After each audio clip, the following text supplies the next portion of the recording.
Bonjour à toutes et à tous, j'espère que vous allez bien, j'espère que vous prenez soin de vous et de vos familles également. Donc là, je vous présente une synthèse des grandes écoles de la pensée infirmière. Et plus précisément, les conceptions philosophiques qui ont concerné donc l'évolution de la discipline infirmière. Donc, grosso modo, on a vu 6 écoles, commençant par l'école des besoins et terminant par l'école du caring. Pourquoi on a commencé par l'école des besoins? Parce que l'école des besoins s'inscrit dans le premier paradigme de l'évolution de la profession infirmière, qui est le paradigme de catégorisation. Alors là, on est toujours... là on s'inscrit toujours donc dans le biologique, dans tout ce qui est développement médical, développement des techniques d'asepsie et d'hygiène. Donc on est toujours dans la découverte de tout ce qui concerne le développement en matière biophysiologique. On donnait peu d'importance aux patients en tant que personne qui vit une expérience de santé. Et puisque l'école des besoins s'inscrit justement dans ce paradigme, alors sa conception, elle tourne autour de ça. Et parmi les pionnières de cette école-là, on trouve Virginia Anderson. Virginia Anderson qui a proposé une théorie basée sur la satisfaction des 14 besoins fondamentaux de la personne et surtout donc le fait d'aider la personne à retrouver son indépendance par rapport à ces 14 besoins fondamentaux qu'on a déjà traité ensemble dans le cours. Donc puisque là c'est une synthèse, on va faire un rappel surtout des principales théories ayant traité de la thématique. Donc là, Virginia Anderson, elle a proposé comme théorie le fait de rétablir donc l'indépendance par rapport à la satisfaction de la personne à l'égard de ses 14 besoins fondamentaux. Donc pour elle, une personne en bonne santé, c'est une personne qui arrive justement après une expérience de santé à retrouver son indépendance à l'égard de ses 14 besoins. Vient par la suite la théoricienne Orem. Donc Orem, elle a proposé la théorie de l'auto-soin. Donc même si on est dans le paradigme de catégorisation avec Virginia Anderson, Orem va marquer justement ce passage vers le paradigme d'intégration, là où on va donner beaucoup plus d'importance à la personne du malade en tant que personne ayant des expériences à partager, en tant que personne capable donc de s'intégrer dans le soin. Donc pour elle, l'auto-soin, c'est une approche qui va permettre à la personne, du patient, de participer activement à son soin et donc d'entrer en collaboration avec l'infirmier dans la prise en charge de son état de santé. Et l'auto-soin, donc, c'est très important puisque l'infirmier, parmi ses rôles principaux, c'est justement de donner l'éducation, de donner l'information, d'enseigner aux patients les gestes nécessaires à accomplir une fois sorti de l'établissement de soins. Donc, on ne va pas le lâcher, on va le continuer à le prendre en charge en lui faisant confiance, parce qu'on va lui apprendre certains gestes qui vont l'aider justement à s'auto-soigner.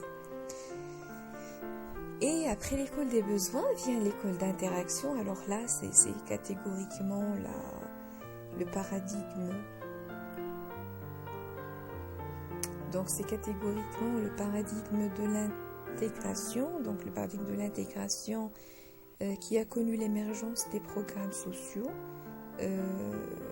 qui a mis dans le centre d'intérêt le patient.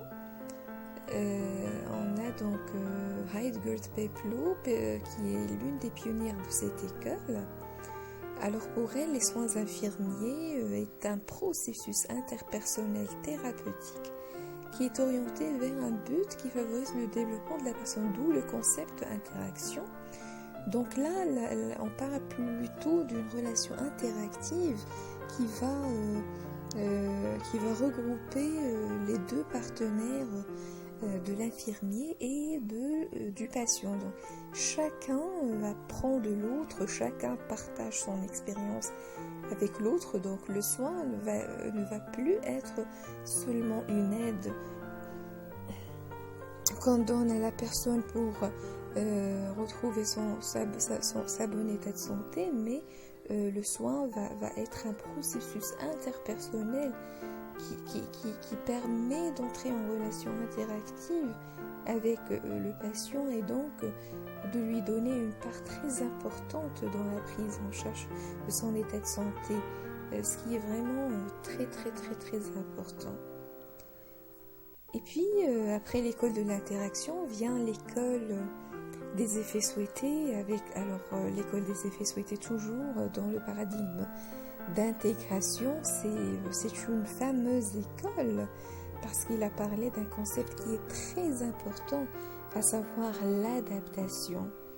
Donc pour elle, une personne qui est en bon état de santé, c'est une personne qui arrive à s'adapter aux changements de situation, de vie, et plus particulièrement lorsqu'il s'agit de la santé. Une personne en bonne santé soudain va se trouver avec un état de santé défaillant. Donc là, l'adaptation paraît très importante, et elle a parlé de mécanismes d'adaptation qui sont de deux types. Alors il y a le mécanisme régulateur et le mécanisme cognitif. Donc pour elle, le corps naturellement sécrète des hormones. Ces hormones permettent justement à la personne de s'adapter à une nouvelle situation. Et puis il y a également le mécanisme cognitif d'ordre de la pensée, de l'affectivité, de l'émotion. Donc tout ça joue un rôle dans la capacité de la personne à s'adapter à la nouvelle situation. Surtout là on parle du cadre de la santé. Donc une bonne personne, pour Calista Roy, une personne en bonne santé, c'est une personne qui arrive à s'adapter et donc à trouver un équilibre dans sa nouvelle situation de santé. Sinon, une personne qui n'arrive pas à s'adapter à sa nouvelle situation, c'est une personne auprès duquel on doit agir, on doit intervenir. Et donc la personne s'adapte à un environnement ou répond à des stimuli, comme je vous ai dit, grâce à des mécanismes d'adaptation qui peuvent être innés ou acquis. Et ces mécanismes-là, comme je vous ai dit, sont d'ordre biologique ou donc cognitif, et qui permettent, donc là, l'infirmier va intervenir lorsqu'il va constater que la personne n'arrive pas à s'adapter à sa nouvelle situation de santé par donc plusieurs techniques et par plusieurs approches dont il est connaisseur en la matière. Et là, on va passer au paradigme de la transformation avec l'école de la promotion de la santé. Alors là, ça va prendre un peu plus de largeur, où on va intégrer également la famille et la société dans la prise en charge du patient quel que soit son état de santé. Donc là, dans l'école de la promotion de la santé, c'est l'intégration de la famille. La personne va prendre une autre dimension, non seulement du patient, mais également de la famille et de la communauté en général.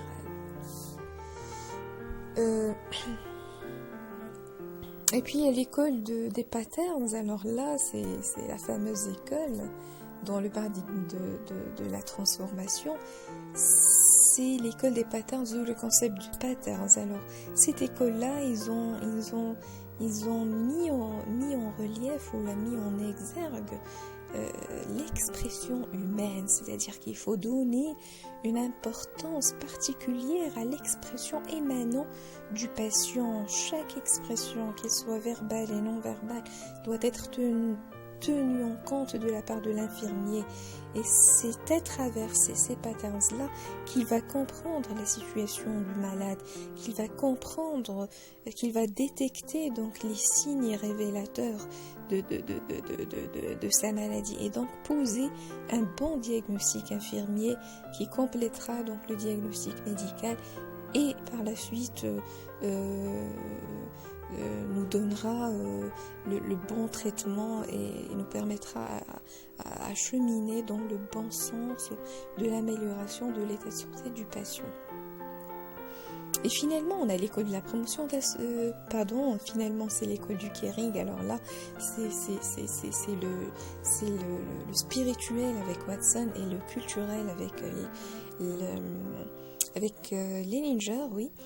Pour Watson, il faut impérativement ne pas négliger le côté spirituel de nos patients, quelle qu'il soit leur religion, quelle qu'il soit leur appartenance religieuse.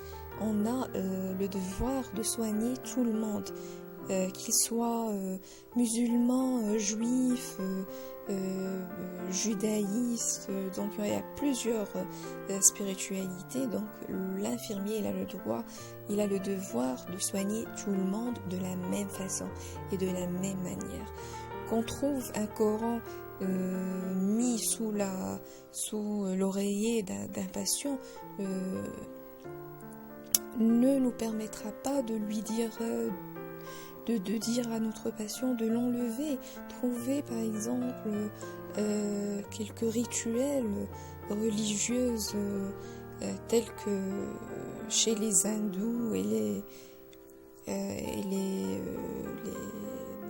la religion des Bouddhas par exemple ne me donne pas le droit d'interdire cela si ça va donner de l'énergie au patient, si ça va lui donner l'énergie spirituelle pour améliorer son état de santé.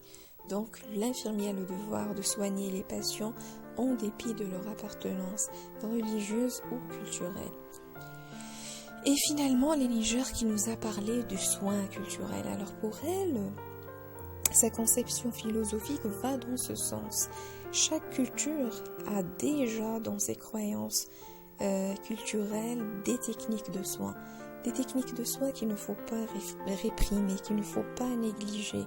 Lorsqu'on reçoit un patient dans notre service avec, par exemple, une jbira dans la main au niveau du membre inférieur, alors on va pas lui dire pourquoi tu as fait jbira, chez qui tu es parti pour faire jbira. Non, il faut comprendre sa situation, pourquoi il a préféré faire jbira au lieu du plâtre, et essayer de négocier avec lui le soin médical de telle sorte à ce que n'arrive finalement à restructurer le soin et à avoir un soin qui combine entre les deux. Donc pour elle, sa démarche de soin, elle se base sur d'abord la prise en considération du soin culturel, sa négociation et puis finalement son remodelage. Alors s'il vous plaît, si vous recevez des patients ayant déjà fait des soins culturels, ne les punissez pas. Essayez de comprendre déjà le soin culturel, il est fait à base de quoi et pourquoi il est fait, et ensuite négocier. Et par la suite,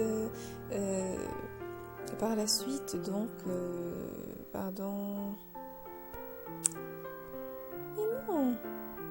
Et par la suite, donner le soin négociable et convenable à tous les partenaires.